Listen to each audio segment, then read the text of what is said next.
Yes, it is time for Trader Chat. And I don't know about you, but there's an inkling in the room that FLYNN GOWARD somehow believes England actually have a chance of winning the World Cup. Now, Honeysuckle has no chance of maintaining her unbeaten record. She did finally suffer defeat in the Hatton's Grace and now looks, shall we say, no more than an each-way challenger to the great Constitution Hill in the Champion Hurdle. So we talk about that, but it is mainly football. And the fact that we're down to the last stage, 4 unbelievable clashes on the way. And England, Flynn, you actually are beginning to believe. I know Star Sports' biggest lay, we spoke about this in Trader Chat previously, was a massive lay of Holland. We're still very much in with the shout. How is England for the firm? Yeah, so England's not too bad as well because of that bet from on the Netherlands. It's kind of just consumed the whole market for us because we had 100 grand at 12 to 1, obviously over £1 million loser. So even though we were top price England for the tournament at around 9 to 1, 17 to 2, they're still the best winner, the worst winner in the book for us. So, albeit compared to the other results, it wouldn't be as good. It's still quite a healthy winner because of that large bet that we laid on the Netherlands. So, we'll still be able to cheer on England, even though they are the worst winner in the book. I actually do think that England are going to go well. We spoke about this when we tried to record before.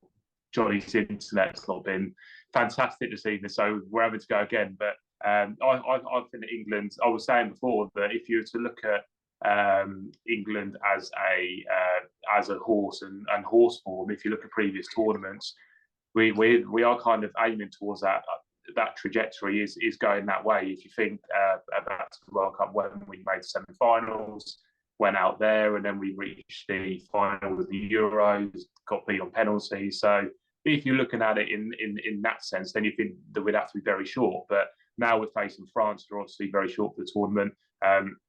Obviously not as short as Brazil are, but we're obviously outsiders. But what price would we be, Johnny, if Mbappe wasn't playing for France, do you think? Do you think that France would still be favourites? Probably slight outsiders, 15 days or twos. He is literally that good, and I don't fancy any defence in the tournament to 100% manage Mbappe. I do think Messi will be managed a bit better by better teams as Argentina go on. We'll see how long they go on. But England are probably good enough to be favourites to beat France without Mbappe. For all this, France have very, very good players. I think their midfield is doing really, really well. Rabiot's having a good tournament. They look solid defensively, but Mbappe's Mbappe. He's essentially the best player in the world at the moment.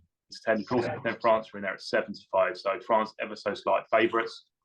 In terms of the other games, you've got Croatia, Brazil, which is at 3 o'clock tomorrow. Brazil heavy favourites there at 3 on.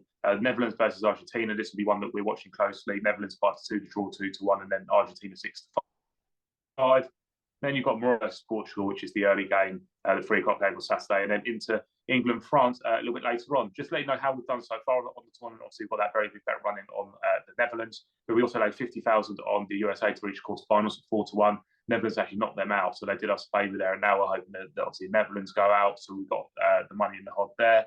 Then we also laid £5 on Qatar at 4 to 1 to qualify from their group, and they obviously didn't do that. So we're actually in quite good stead in terms of World Cup markets so far. Don't forget that we've got the 2 good offer, which is still running, which is if your team goes 2 goals up at any stage in the match, then your bet will be paid out as a winner. That's up to £1,000 worth of winnings or £200 of stake. And we also had the offer pre-tournament, which was if you had an outright bet on the World Cup and your team didn't reach the quarter-final, then we were going to give your money back as a free bet up to a certain amount of free bet. Have a look at the markets that we also have on site. We've also got the match winner market I've just run through, but we've still got to reach the final, name the finalists, the forecast, top goal scorer, which Mbappe looks to, I say to have sewn up, but it's just a huge game against England for this market. 4 to 7 Mbappe. If you're taking France on as a whole, then you might want to oppose that. Richarlison's in there at 13 to 2. Messi's 10 to 1, 20 to 1 bar there. We've still got the top 10 goal scorers of the teams left in the tournament. We've got the highest scoring teams in there. Portugal favourites at even money, England 2 to 1, France 9 to 2, and then your 8 to 1 bar there. That market kind of got turned on its head when Spain came out, because Spain were quite high scorers with their big win. I think it was over Costa Rica early on in the tournament. So a bit of a shake-up in that market there. But there's loads of markets to get stuck into. But look, it's going to be a bit of a spectacle this weekend. Just in terms of outright winner, actually, I haven't spoken about outright winner. Brazil 7 to 4, France 4 to 1, Argentina 11 to 2, England 11 to 2. I think there's a little bit of value in that, to be fair. Portugal 6 to 1, Netherlands are 12, which is surprisingly they've got this far in the tournament, and Netherlands at a price of 100 grand. So Interestingly enough, not a terrible lay from the outset. Croatia 33 and Morocco 33. So that's how we sit in terms of the World Cup. Be hoping for a decent result for England and the firm on Saturday night. It's hard to see the Netherlands doing it, but I think they are actually really playing for the manager. Van Gaal obviously has prostate cancer, and I think it's completely galvanised the team. They're, if you're going into the realms of cliches, and the Dutch are often not unified, but they're very, very unified. And it's hard to believe, if you look at that Spain-Costa Rica game, to think what Spain achieved afterwards, where they looked so ordinary, so one-dimensional in terms of their possession football. I guess the lesson from this Cup is never overreact to even a 7-0 scoreline. As we saw, like with Bournemouth and Liverpool in the league this season, Bournemouth then went on a great run of form, and Spain have been very disappointed, and they are out. England are not. Can't wait for the game against France. If you want to ask me, I still have it between Brazil and France. I think they're the two best teams in the tournament, but England have been quietly impressive. Let's talk racing. It was an amazing weekend. I think, so John Bon and Pascal Vega within 2 minutes of each other. And then we had all the rest of the action at Tingle Creek, all the way into Honeysuckle on Saturday, who I think it's fair to say, Flynn, her crown is gone and she's not going to be Constitution Hill, even if she takes them on.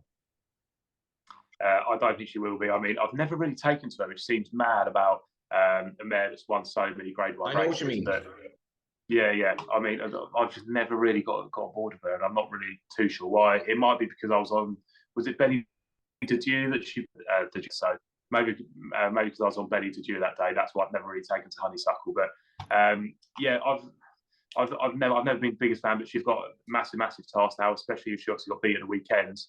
But it's not really the strongest bit of form, I don't think, in the world. So, and they opted that there was anything wrong with her beforehand. So, not a huge amount of explanations for Honeysuckle on Sunday. Obviously, a much bigger price now as you look towards March and the champion her. To one now, it's not even second in anymore, and then you're 12 bars. So could just be, I mean, it is just Constitution Hills to just go and win, but it's more just about how impressive it's going to be for me. But that was Honeysuckle on Sunday. Just to delve into a bit of Sandown, I was actually there on Saturday with some very, very good performances.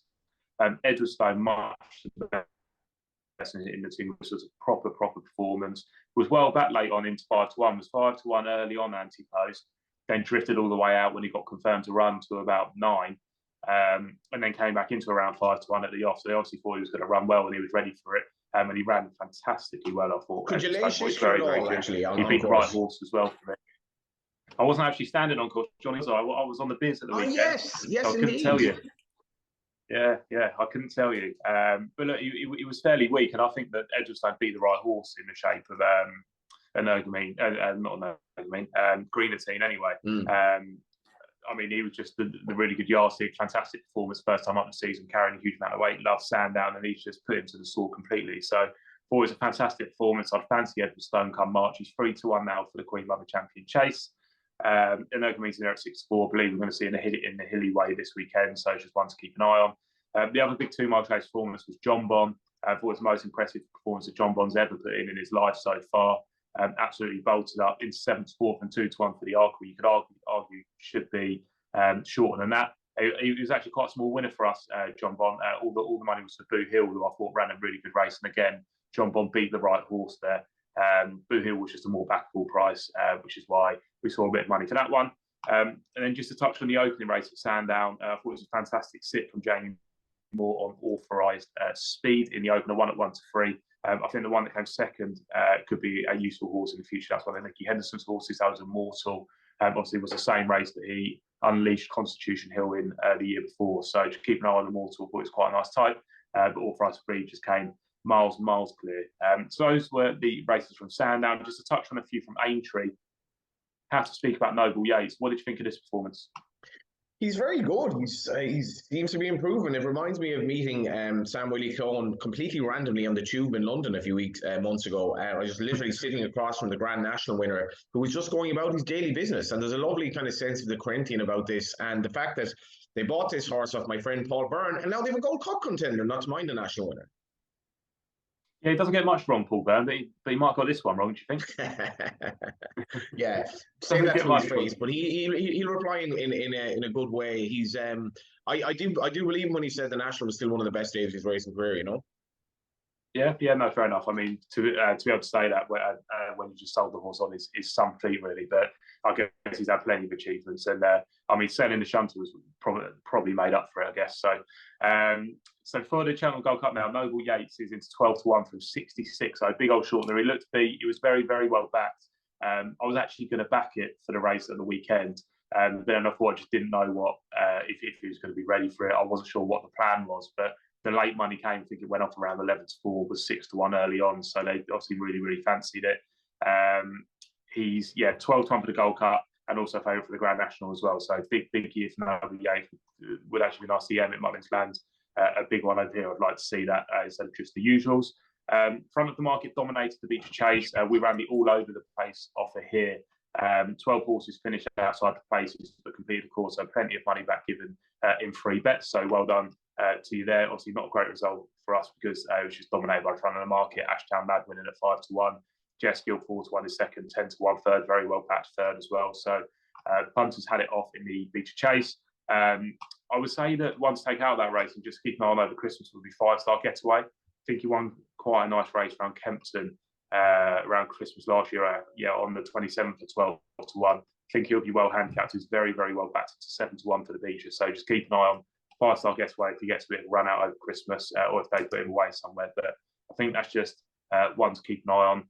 From Aintree, I don't think there's anything else to talk about, bar maybe a little bit of Ireland. I know we've spoken about Honeysuckle getting beat, but just a couple more from the cards from Fairy House at the weekend.